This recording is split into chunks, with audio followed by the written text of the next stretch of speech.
அண்மைச் செய்தி. தமிழக வெற்றிக் கழகத்தின் ஆலோசனை கூட்டம் தொடங்கியிருக்கிறது. அக்கட்சியின் பொதுச் செயலாளர் புசி ஆனந்த் தலைமையில் ஆலோசனை கூட்டமானது தற்போது தொடங்கியிருக்கிறது. முழு விவரங்களோடு செய்தியாளர் காண்டிபன் இணைப்பில் இருக்கீங்க. முழு விவரங்களை வழங்கலாம். நடிகர் விஜய் அவர்கள் பாத்தீங்கன்னா தமிழக வெற்றி கழகம் அப்படிங்கிற ஒரு கட்சி துவங்கி அந்த கட்சி சார்பாக முதல் ஆலோசனை கூட்டம் தற்போது பனையூர்ல இருக்கக்கூடிய தலைமை அலுவலகத்தில் தற்போது நடைபெற்றுக் கொண்டிருக்கிறது. அந்த கட்சியுடைய பொதுச் செயலாளராக இருக்கக்கூடிய புசி ஆனந்த் தலைமையில தான் இந்த ஆலோசனை கூட்டம் தற்போது துவங்கி இருக்கிறது. இந்த ஆலோசனை கூட்டத்தில் யாரெல்லாம் பங்கேற்று இருக்காங்க அப்படின்னு பார்த்தோம்னா, ஒவ்வொரு மாவட்டத்தில் இருக்கக்கூடிய அந்த மாவட்ட பொறுப்பாளர்கள், மாவட்டத்தில் இருந்த நிர்வாகிகள் இதுல பங்கேற்கிறாங்க.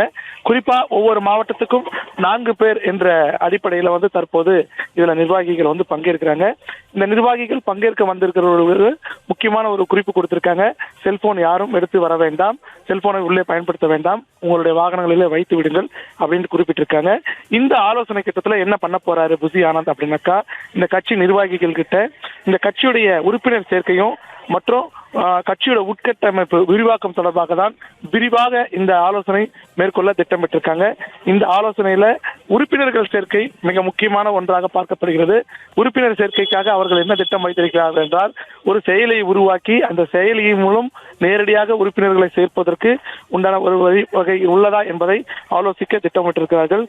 அதே நேரத்தில் மாவட்ட தலைவர்களுடைய எண்ணிக்கை அதிகரிப்பது குறித்தும், ஏற்கனவே நம்ம இருக்கக்கூடிய மாவட்டம் அப்படின்னு பார்த்தீங்கன்னா 37 மாவட்டங்கள், இதை தாண்டி வடக்கு தெற்கு மத்திய அப்படிங்கிற மாதிரியான பிரிப்பதற்கு உண்டான ஏற்பாடுகள் இந்த ஆலோசனை கூட்டத்தில் இந்த மாவட்ட நிர்வாகிகளிடம் கேட்டு தெரிந்து கொள்ள திட்டமிட்டிருக்கிறார்கள். அதை தொடர்பான ஆலோசனை கூட்டம் தான் தற்போது கட்சியுடைய பொதுச் செயலாளராக இருக்கக்கூடிய ஆனந்த் தலைமையில, புசி ஆனந்த் தலைமையில தற்போது நடைபெற்றுக் கொண்டிருக்கிறது. செய்திகளை உடனுக்குடனும் துல்லியமாகவும் தெரிந்து கொள்ள சப்ஸ்கிரைப் பண்ணுங்க.